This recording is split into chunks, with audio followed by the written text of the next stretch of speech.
Hey guys, welcome to a mobile edition of the Styrene Mountain, Steel City Styrene Mountain, that is.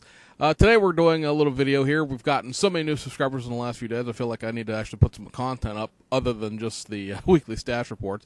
So I'm going to do a little review of one of the kits I brought with me to work on out here, and that would be the Fujimi Daihatsu Move. Now you might be saying to yourself, Jim, why in the hell do you have a Daihatsu Move? Well, why not? I mean, really, it's a Daihatsu. It's a Move. You can build two different versions out of this kit, either the 95 CX or the 95 SR, and you might be like, well, what's the difference? Well, glad you asked. The SR is this black one here, which in this crappy integrated webcam is really hard to differentiate. So we're going to have to show this box on the good camera. But, so, like I said, we're going to do a review of the kit. We're going to flip around to the HD cam so that we can actually have a halfway decent video that you can actually see. And, anyway, hope you enjoy it. This is a tiny little kit, both in content and size, and it represents kind of an interesting vehicle in the sense that it has California license plates, but this car was never actually imported to the United States. There you go, guys. Here's a nice clear picture of the Daihatsu Move SR. You see here we've got some sporty looking wheels and a front air dam, and we've got some front fog light area and a really awful faux hood scoop, which is, you know, compared to the more traditional basic run-of-the-mill Daihatsu Move. It moves so fast you can't even focus on it, folks. Anyway, who cares about the box? Your decals on this, guys, are going to be pretty basic. I'm not going to throw a link up to them because it's really, honestly, like 2 pages. You assemble some wheels, a front suspension, back suspension. There's your interior, and then there's your finishing options based on which one of the ones you want to build. This over here is your stock Daihatsu, and this one over here is your SR Daihatsu. So it's a total of 11 whopping steps there. So here's your clear parts. Bear with me, guys. I'm trying a little different thing here. We're trying to do the camera, you know, upside down, sort of. So there we go. It is a one-piece glass for basically the entire front half of the vehicle. And then you have a back glass, which has integrated turn signals and brake lights, as well as your headlights and your headlights and the fog lights for that option. Some pretty decent engraving there. You got, you know, rear window defroster lines in the rear window. This big block of glass, however, is just, you know, a great big block of glass. It's really nothing much to talk about there. You do get window masks with this kit. These are the new style Fujimi window masks in the sense that they are outlines of things you need to cut off this little adhesive-backed masking tape piece of paper. These are not pre-cut the way Tamiya's are, which is kind of a downer. Really for this, this is basically just for the back glass. You put the longer ones over the turn signal spots, and then the middle one goes over the actual back window, and then you can paint the window surround.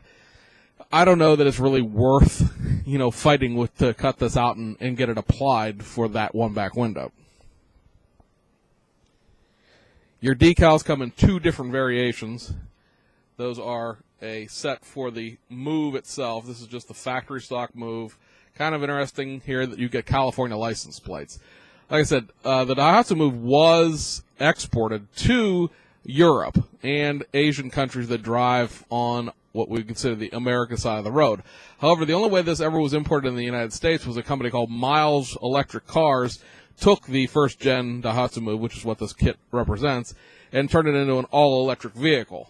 The company has since gone out of business, so you can imagine how successful that would have been. And then this is the SR side of the decals. Again, you got California license plates here. They pretty much, you know, the general stuff on the right-hand side of or the left-hand side of your screen, rather, the Move logos and the gauge cluster are pretty much all the same. You can sort of kind of make your own Japanese license plates there, but you only get one prefecture to choose from.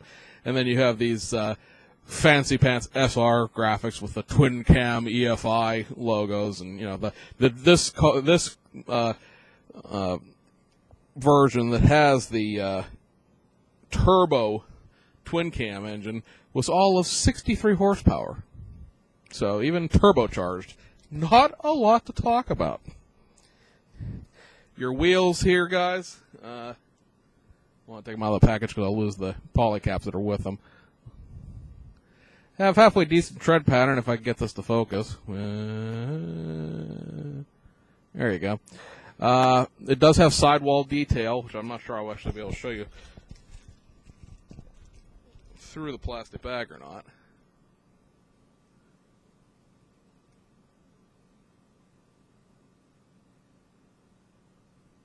There it goes. It's showing up. So you do have sidewall detail on these tiny tires. They're about the size of a nickel, give or take in circumference.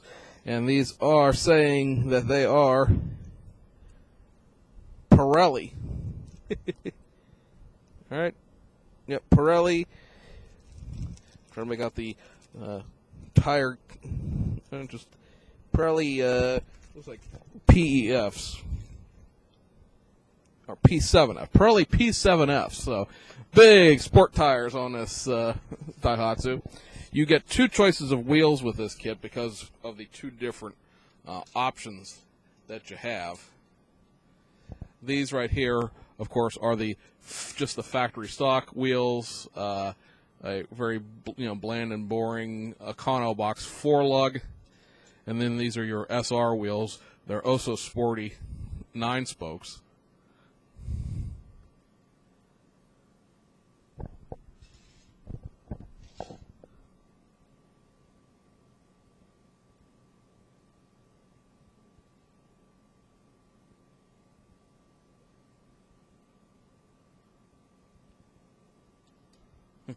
We'll try from the beginning again. Come on, focus. There we go. So there's your real sporty 9-spoke wheels. Again, sporty within the confines of what you're discussing. So this kit has all of 2 runners. Here's runner B. This includes your interior tub, your right-hand drive dashboard, right-hand drive windshield wipers, the fog light covers, and there's a radiator. On this end over here, you've got your Euro sports blanks, your Japanese/US sports blanks, steering wheel, turn signals, and steering column, the transverse link for the suspension, an antenna for the radio, rear window or rear view mirror, handbrake, and the pegs for the front wheels to hold the basically the actual half shafts, if you want to call them that. Your actual interior on this is a laughable joke. There is quite literally no detail to this whatsoever. Even if it could focus, you wouldn't be able to see anything. There's like nothing.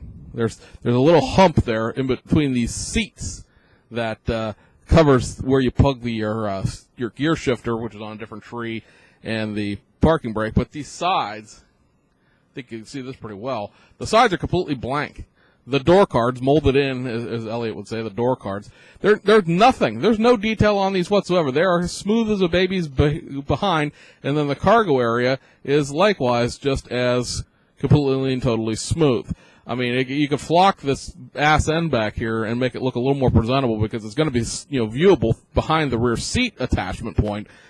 But I mean, there's really not a lot to talk about with this kit. Oh, and I should say this is your rear axle, like between the two transverse leaf springs, and then this is your tie rod, for lack of a better term.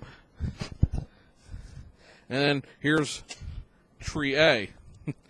You've got your left-hand drive dashboard, your left-hand drive wipers. I don't know why there's a separate antenna for the left-hand drive options. It's no different. I don't understand why there's a separate rear wiper for the left-hand drive, because it doesn't appear to actually be used, at least in the instructions. You've got your mirrors, your your rear suspension components. Literally, that's it, along with the axle that goes through them and that transverse link. And then you have your rear seat, your front seats. This would be the front air dam for the SR, the hood scoop for the SR, your front, well, I can't really even call that a wishbone. And then you have your front struts and uprights. The chassis is, okay engraving detail for what it is. I mean, it's a tiny, tiny little four-banger of a car anyway. It's not bad engraving. I mean, it's not like it's abysmal, but it is all, of course, except for basically 4 or 5 suspension pieces, all engraved into the thing. You are suffering in the case of this side of the suspension, which I'm not sure I can actually show you. Well, I guess I can go this way with it. Suffers from the proverbial melting parts, where the exhaust system just goes, on until it reaches the chassis floor pan itself, rather than being a separate piece. It is what it is in that sense. There's literally no separate part to this exhaust system. It's all molded in from the engine all the way to the back. And that brings us to literally the last piece of this, and that's the body. It's quite the little tall upright sedan, is it not? It got the side profile of a toaster. I mean, this is a toaster before the Scion toaster and the Nissan Cube. One thing you can, if this thing will focus with the way the light is in here, because I'm trying not to get too much glare in here. These mold lines there, you can see it right there on the corner of the bumper. You can see these from space. These mold lines are really, really, really, really prominent, and they kind of go over some complex curves on the front part, and they're no better on the back end here. I mean, they're like a mountain range of excess plastic on these on the back here. And it's one of these situations where this goes from the back here up onto the roof, travels over the top of the roof rack. You can see it, I think. Yeah, you can still see the mold line right there, going down the top of the whole roof rack. So it's not even like it disappears into the roof rack.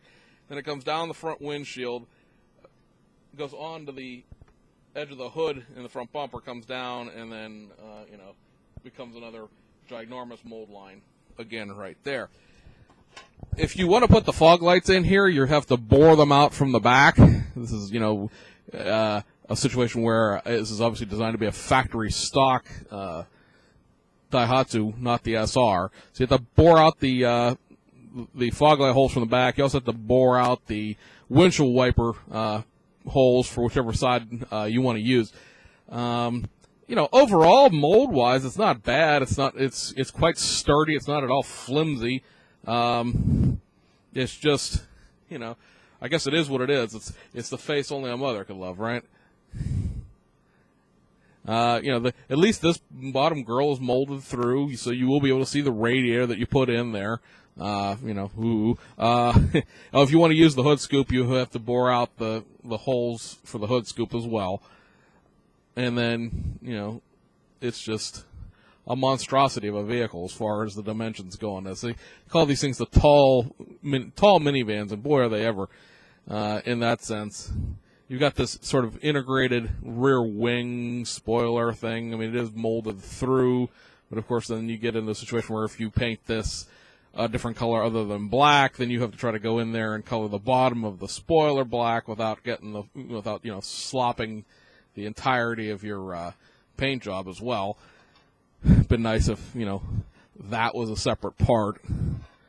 I guess in closing, it is what it is. It cost, I believe, $13 for this kit, maybe $15 on the outside. So it's not like a great deal of money went into this. It's not like I'm sitting around going, I can't believe I bought this thing. Because I knew what I was getting when I got into it anyway. I didn't expect the mold lines to be quite so bad. I figured they might have cleaned them up slightly, bringing the kit back out. I believe the Move was available prior to it being reissued with the combination of the SR and the regular CX version being merged in, because these used to be two separate kits. You know, you get just the bland one, and then you could get the sporty one. I don't know. I have nothing else to say about this. So, guys, hope you enjoyed the little kit review. It's a little smoother than the one for the Mercedes was, a lot shorter, too, because I actually, looked at this one before I went ahead and did it. So we'll be doing these periodically as I bring things out on the truck to work on, hopefully finishing the things. Painting things, of course, will be the major issue out here because it's a relatively nice day here in Northwest Ohio, but it's really, really humid, and it's too much to even start spray painting chassis and stuff like that. So anyway, we'll catch you guys in the next video. See you all on the other side.